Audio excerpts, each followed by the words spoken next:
In this video, we'll show you what to do if the brightness control is not working on your Acer laptop. So to fix this, first right click on the start icon and this time select device manager.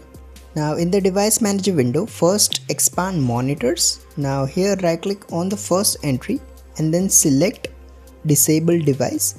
Now select yes to confirm. After that, right click on the same entry and this time select enable device.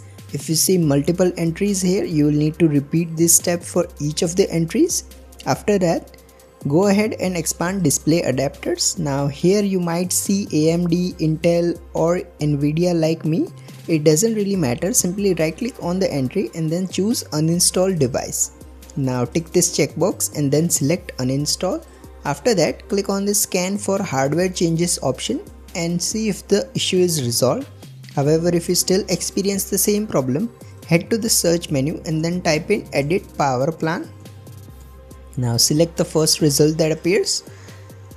Now in this window, click on this restore default settings option and then select yes to confirm.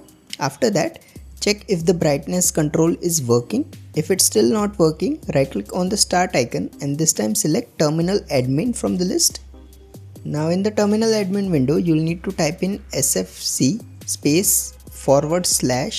/scan now and then hit enter.